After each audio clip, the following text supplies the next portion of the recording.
विसट्टकन्दोट्टदलानुयारं सुलोयनं छन्दसमानतुण्डं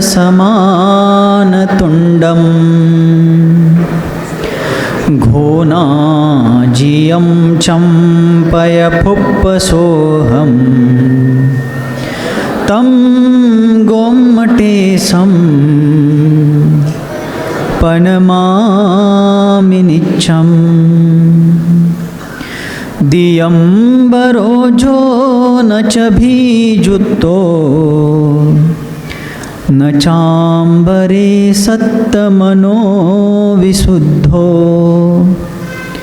सप्पादिजन्तु फुसदो न कंपो तं गोमटेशं पनमामि नित्यं तं देवदेवं पनमामि नित्यं। पंचपरमेष्ठी भगवान की, देवाधिदेव गोमटेश्वर बाहुबली भगवान की, द्वादशांग जिनवानी माता की, चारित्र्य चक्रवर्ती समाधि सम्राट मुनिकुल पितामह धर्म साम्राज्य नायक योगींद्र चूड़ामणि 20वीं शताब्दी के प्रथम आचार्य भगवान श्री शांति सागर जी मुनि महाराज के, दीक्षा गुरु शांत मूर्ति वात्सल्य रत्नाकर गुरुवर आचार्य भगवान श्री सन्मति सागर जी मुनि महाराज के, परम पूज्य आचार्य भगवान श्री विद्यासागर जी मुनि महाराज के, परम पूज्य आचार्य वर्य श्री वर्धमान सागर जी मुनि महाराज की, परम पूज्य निर्यापक श्रमण मुनिवर श्री धर्मसागर जी मुनि महाराज की, अहिंसा परमो धर्म की, आज के आनंद की।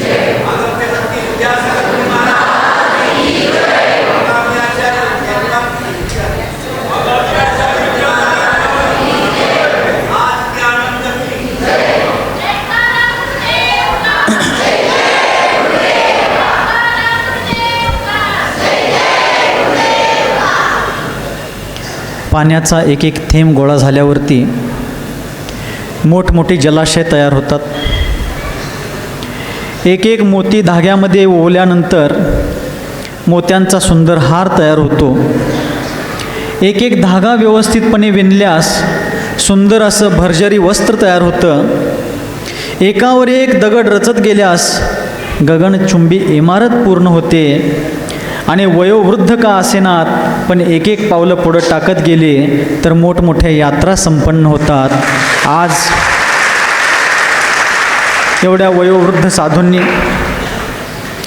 आपल्या जीर्ण शीर्ण झालेल्या क्षीण शरीराच्या माध्यमातून अक्षीण मनोबलाच्या सामर्थ्यावरती आणि अक्षय गुरुदेवांच्या अक्षय आशीर्वादाच्या बळावरती ही महायात्रा संपन्न केली. आपण सर्वजणच या यात्रेच्या बाबतीत साक्षीदार आहात, याच्या बाबतीत परिचित आहात. अगोदरही या बाबतीत आपल्याला सर्वांना कल्पना दिली होती, माहिती दिली होती. 2017 पासून श्रवणबेळगोळला जाण्याचा विचार होता. थोडक्यातच सांगतो आहे कारण अगोदरच्या सर्वांनीच या बाबतीत बरंचसं आपल्यासमोर व्यक्त केलेलं आहे. 2017ला जबलपूरला चातुर्मास असताना त्याच वर्षी आचार्य वर्धमान सागरजी महाराज पहिल्यांदा शिखरजीला गेले होते आणि त्यांचा चातुर्मास सम्मेद शिखरजीमध्ये होता.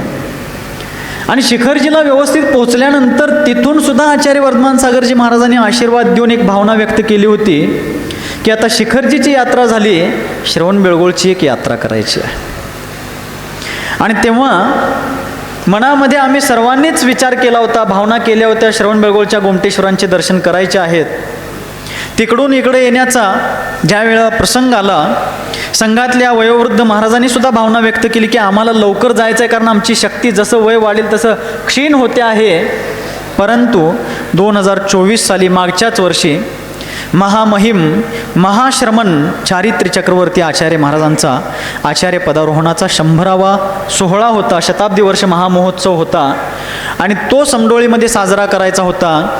त्यांना उच्चासनावरती बघताना आम्ही पाहिलं नाही, पण ते बसून 100 वर्षे पूर्ण झाल्याचा सोहळा तरी याची देहा याची डोळा पाहावा म्हणून तो शताब्दी सोहळा मागच्या वर्षी संपन्न केला. पण 2017मध्येच ठरवलं होतं की आपण 2025ला जायचं आहे. का जायचं आहे? कारण 1924ला आचार्य पदारूढ झाल्यानंतर 1925च्या महामस्तकाभिषेकाला प्रथमाचार्य शांतीसागरजी महाराज गेले होते. ते 1925ला गेले. आपण 2025ला जायचं, ह्या 100 वर्षाचा योगसुद्धा साधायचा म्हणून आम्ही हे आयोजन यावर्षी केलं होतं.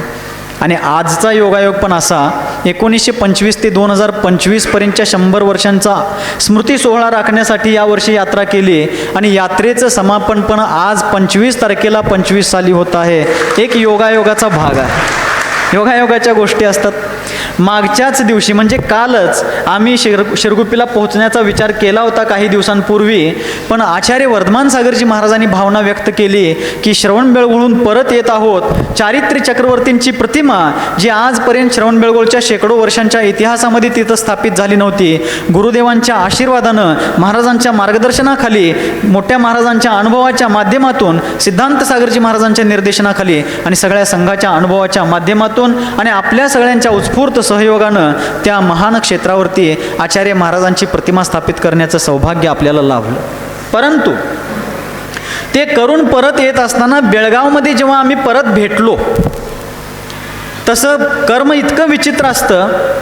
आमची गाठभेट होणार होती हावगीला, हल्ल्याच्या अलीकडं हावगी जे आहे तिथं गाठभेट होणार होती, पण रस्ता खराब लागल्यामुळं आचार्य महाराजांचा विहार थोड्या वेगळ्या रस्त्यानं झाला, त्यामुळे त्यांना एक दिवस लेट झाला आणि म्हणून हावगीला होणारी भेट बेळगावमध्ये झाली.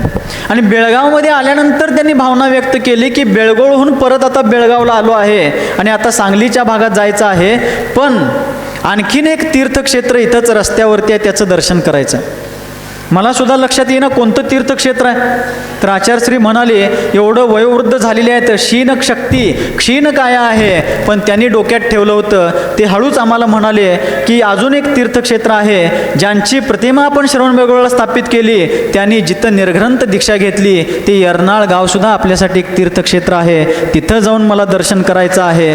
आणि म्हणून ते यर्नाळला गेले आणि ते यर्नाळला जाणार आहेत. त्यामुळं वेळेचं कॅल्क्युलेशन घातलं तर आणखीन एक दिवस जास्ती ठेवला तर त्यांना धावपळ होणार नाही, म्हणून 24 ऐवजी 25 तारखेला आज यायचं आम्ही नियोजन केलं. परंतु शाळेत असताना मी एक धडा वाचला होता, बहुतेक तुमच्यापैकी सगळ्यांनीच एक धडा वाचलेला आहे.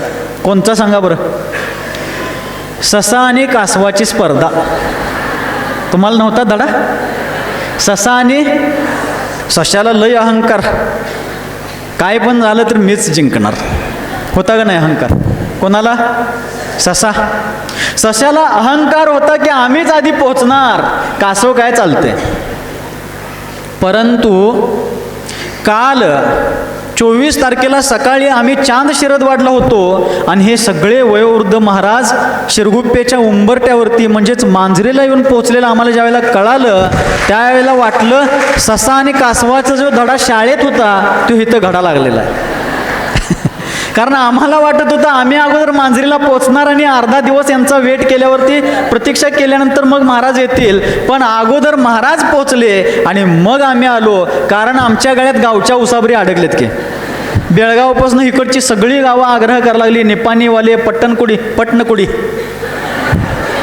मग अक्कोळवाल्यांचं सुद्धा मोठं योगदान या यात्रेमध्ये आहे. पुढं त्या विषयावर बोलूच आपण. मी आज आयोजकांना विचारलेलं आहे ह्याचं काय नियोजन आहे, फक्त बाहेरच्यांनाच आहे का गावातल्यांनाच आहे? तर त्यांनी सांगितलं सरसकट उपस्थित सर्वांच्या जेवणाची व्यवस्था आहे, त्यामुळं आता मला भरपूर वेळ आहे. चालते ना महाराज? यांना भरडे तोसू देत असलं तरी मी फार वेळ लांबवणार नाही, तर लवकरात लवकर सोडण्याचा प्रयत्न करतोय. तर ह्या सगळ्यांनीच भावना व्यक्त केली. अक्कोळ आहे, भोजवाल्यांनी सुद्धा आग्रह केला आणि चांद शिरदवाड तिकडून येता येता मग इकडं आलो. आणि त्यातून आणखीन एक नियोजन डोक्यात आलं की शिरगुप्पीहून जरी आम्ही यात्रेला गेलो असलो तरी आचार्य महाराज, मोठे महाराज, सिद्धांत सागरजी महाराज आणि बाकीचे महाराज शिरदवाडहून गुरुदेवांच्या भूमीतून यात्रेसाठी निघाले होते. आपण जर डायरेक्ट शिरगुप्पीलाच आलो तर जिथून दुसऱ्या ठिकाणाहून एक यात्रा चालू झाली होती त्या गावाला टच होणार नाही, म्हणून येता येता सगळंच करत आलो.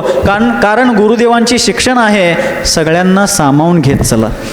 आता ज्यांना त्यात यायचं नाही, बाजूलाच राहायचं आहे, त्याला काय आपण जबरीनं कासरा बांधून वडणी टाकून आणू शकत नाही, तो ज्यांचा त्यांचा विषय आहे. पण आम्ही येता शिरदवाडलाही गेलो, कारण जिथं जिथं ज्या लोकांनी योगदान दिलं त्या सगळ्यांच्या प्रति कृतज्ञता व्यक्त करणं हे सज्जनांचं कर्तव्य आहे, ही गुरुदेवांची शिकवण आहे.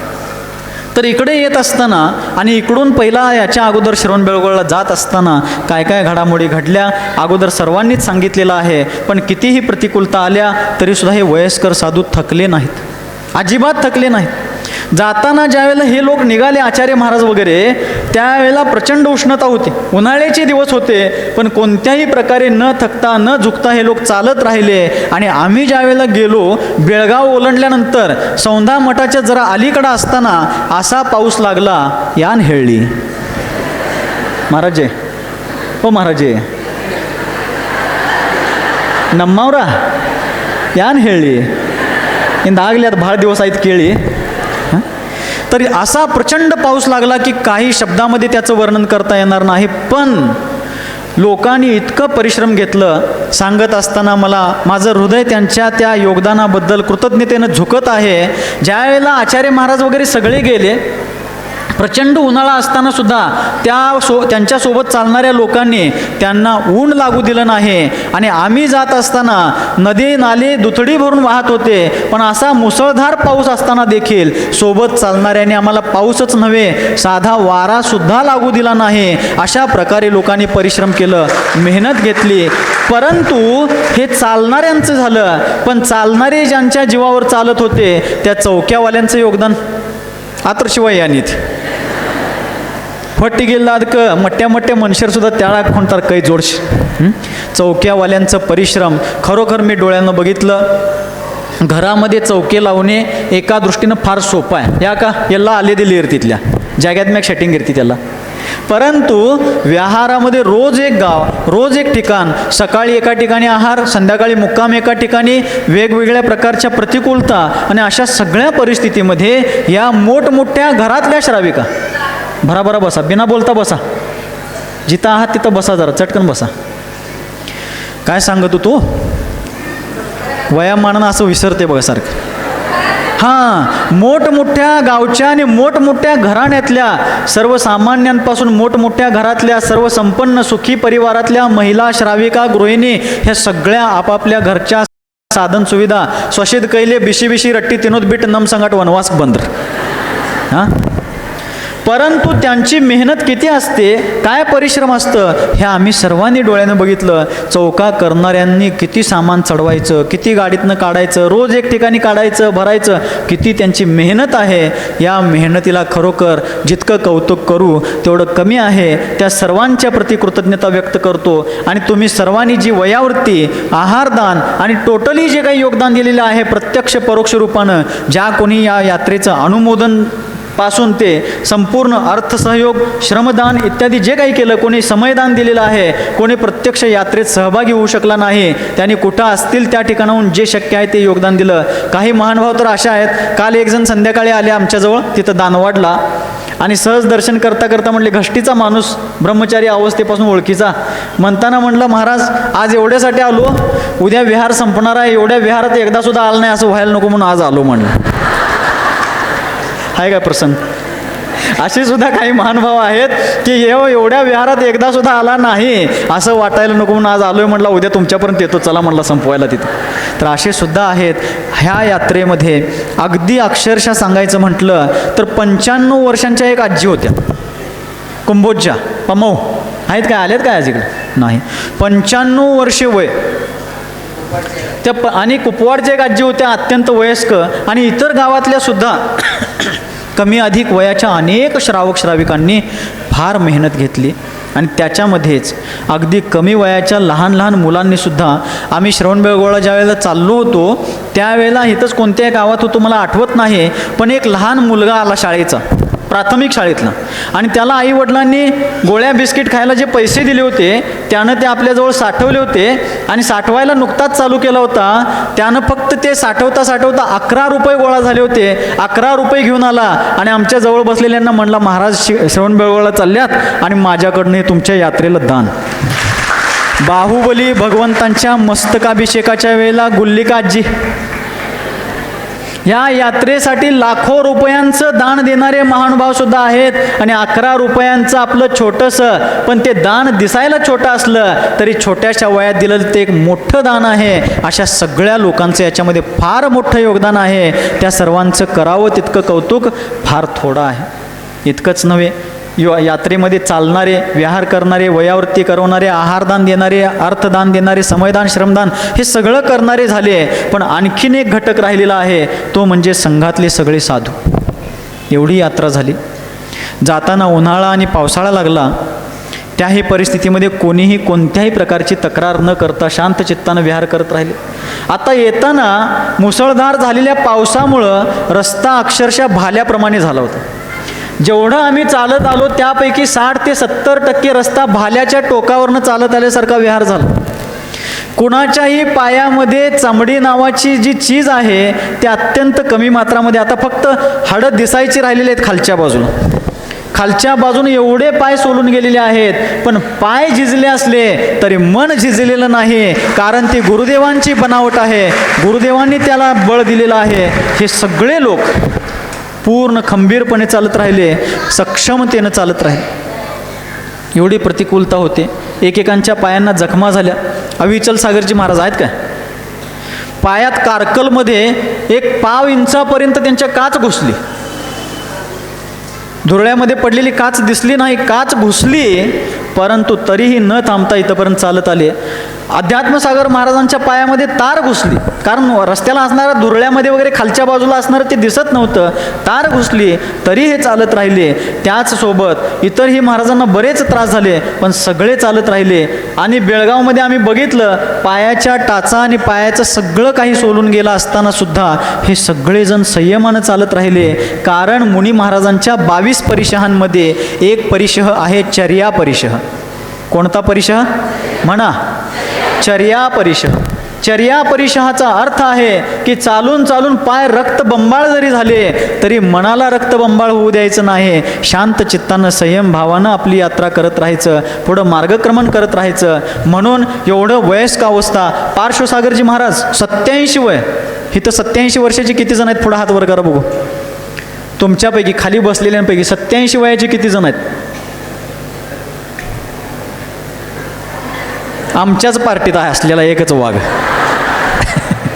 87 वर्षाचे आहेत पार्श्वसागरजी महाराज. मोठ्या महाराजांचं वय 84 वय, पण हाय काय जोड अशा पट्ट्याचे, हां, वाळव्याचा पट्टा एकदम. हां, त्यावेळेला घरात असताना लंगोटी चढवून मातीतल्या मल्लांना त्याने खाली कोसळवलं. आता या साधनेच्या क्षेत्रामध्ये मोहरूपी मल्लाबरोबर पंगा घेत आज ते या क्षेत्रामध्ये साधना करत आहेत. या वयामध्ये गुणसागरजी महाराज 84 वर्ष, मोठ्या धर्मसागर महाराजांच्या पेक्षा 4 महिन्यानं मोठे आहेत. इतर सगळेच महाराज इतके वयस्क आहेत. अनेकांत सागरजी महाराज, विराट सागरजी महाराज, स्वतः सिद्धांत सागरजी महाराज सुद्धा आचार्य वर्धमान सागर महाराजांच्या पेक्षा 1 वर्ष वयानं मोठे आहेत. वर्धमान सागरजी महाराजांचा जन्म 1951चा, सिद्धांत सागरजी महाराजांचा जन्म 1950चा. एवढे हे सगळे वयस्क. सगळ्यात कवळा म्हणला तर मीच. एल्लार वाळाग येळ की द्यान, खरे कोळ का अजिबात येईल ना. हां, इन यार घ्यांग आरस्तिद्र आवड आद विषय येते. तर अशा प्रकारे ह्या सगळ्यांनी केलं. याला कारण काय आहे तर नेहमी मी 2 पंक्ती सांगत असतो. उम्र थका नाही सकती. उम्र म्हणजे वय, वयस. उम्र थका नाही सकती, ठोकरे गिरा नाही सकती. जीवनामध्ये संकट येणार, अडचणी येणार, अडथळे येणार, नाना प्रकारच्या विघ्न बाधा येणार, पण ज्यांच्यामध्ये काहीतरी करून दाखवण्याची जिद्द आहे, धमक आहे, ते आपलं साध्य सिद्ध करतातच. उम्र थका नाही सकती, ठोकरे गिरा नाही सकती. एवढे हे सगळेजण चालून आल्यात. कोणाच्या चेहऱ्यावरती थकल्यासारखं वाटायला लागले का तुम्हाला? वाटायला लागले? आमच्या यात्रेतले बरेच लोक आता म्हणायला लागले, ज्यांना आता घराकडे जायला लागणार आहे, महाराज मन भरून आलंय, पाय जड झाल्यात, आता उद्यापासून सकाळी इथं जायचं आहे, संध्याकाळी तिथं जायचं आहे, असं काय राहिलेलं नाही आहे. आणि आता कसं तरीच वाटायला लागलंय ही यात्रा अशीच अखंडपणे चालत राहावी असं वाटायला लागलंय. पण असं असलं तरी सुद्धा प्रत्येक वेळेला आपल्या मनासारखं होत नाही. म्हणून उम्र थका नहीं सकती, ठोकरे गिरा नहीं सकती. यदि जिद हो जीतने की तो मुश्किलें कभी हरा नहीं सकती. यदि जिद हो जीतने की तो मुश्किले कभी हरा नाही सकते. जिंकण्याची जिद्द असेल, काहीतरी करून दाखवण्याची जिद्द असेल तर मात्र कोणतीही संकट आपल्याला हरवू शकत नाही. ह्या सर्व महाराजांचा मोठेपणा आहे, मनाचा थोरपणा आहे. मराठी सर्वांना कळत असेल. या सर्वांनीच आपापले विचार व्यक्त करताना सांगितलं की ह्या सगळ्या नियोजनाचा सूत्रधार मी आहे. हे लोक सज्जन आहेत म्हणून यांनी मला यात्रेचा सूत्रधार समजलं. काय जण मला कशाचा सूत्रधार समजतात. आता आपला आपला दृष्टिकोन आहे. तर या सगळ्या महाराजांनी या यात्रेच्या सगळ्या गोष्टीचं श्रेय माझ्याकडे दिलं. पण असं अजिबात नाही आहे. कारण गाव करील ते राव करील का, ही मराठीत एक म्हण आहे. सगळे मिळून जे करू शकतात, ज्याला इंग्रजीमध्ये टीम वर्क म्हटलं जातं, सांघिक कामगिरी म्हटलं जातं, ते एकट्यानं करून कधीही शक्य होत नाही. याच्यामध्ये सर्वांचंच योगदान आहे. पण ह्या सगळ्या महाराजांच्या मनाचा मोठेपणा असल्यामुळं या लोकांनी माझ्यासारख्या, त्यांच्या दृष्टीनं, त्यांच्या वयाच्या दृष्टीनं बघितलं तर मी त्यांच्या मुलाच्या नातवाच्या वयाचा आहे, पण आपला वैयक्तिक अहंकार बाजूला ठेवून दुसऱ्याला याचं श्रेय देण्यासाठी मनाचा फार मोठेपणा लागतो. या सर्वांच्या मनाचा मोठेपणा आहे. मी वास्तविक काहीच केलेलं नाही आहे. सर्व लोकांनी या यात्रेमध्ये सहभाग नोंदवलेला आहे. कोणाचं वैयक्तिक नाव घेतलं आणि कोणाचं राहिलं तर कोणाला वाईट वाटायला नको. तरी देखील अनेक लोकांच्या योगदानापैकी शिरगुप्पी गावचं योगदान खरोखरच फार मोठं आहे. बाकी कोणाचंच काहीच नाही असं नाही. सगळ्या गावांचं योगदान आपापल्या परीनं आहे. पण शिरगुप्पीकरांनी हा मोठा शिवधनुष्य उचलून धरला. कारण श्रवणबेळगोळला रोज येणारी बस शिरगुप्पी मार्गे येत होती. कारण ती बस चालू करायचं कामसुद्धा शिरगुप्पीकरांनीच केलेलं आहे. श्रवणबेळगोळला अथणीहून श्रवणबेळगोळ रोजच्या रोज बस जाण्या येण्याचं काम, आणि ते पण कधी केलेलं आहे? 5-10 वर्षापूर्वी नव्हे. आपली यात्रा आत्ता जाणार आहे आणि ज्यांना कोणाला जायचं असेल त्यांना सुविधा मिळावी म्हणून शिरगुप्पीच्या महानुभावांनीच सरकारपर्यंत प्रयत्न करून सरकारला परमिशन द्यायला प्रेरणा दिली आणि त्यांनीच आपल्या यात्रेच्या पूर्वी ही बस चालू केली. माझ्या मते 16 मे रोजी पहिल्यांदा बस इथून गेली होती. कारण 17 मेला चारुकीर्ती भट्टारकजी भोशाच्या पंचकल्याणमध्ये आमच्याजवळ तिथं आले होते. ते श्रवणबेळगोळहून तिथून निघायच्या आदल्या दिवशी पहिल्यांदा बस तिथं पोचली होती. त्यांनी त्या बसचं स्वागत केले आणि तिथून मग ते भोशाला पंचकल्याणसाठी इकडं आले होते. तर या लोकांच्या प्रयत्नानं ही बससुद्धा चालू झाली. फार मोठं योगदान शिरगुप्पीकरांचं आहे. त्याच्यामध्ये विशेष करून विजय अक्किवाटीजी यांनी अत्यंत उत्स्फूर्तपणे यात्रेचं संचलन करण्यामध्ये मोठं योगदान दिलं. अत्यंत संयमानं सगळ्या गोष्टी हाताळल्या.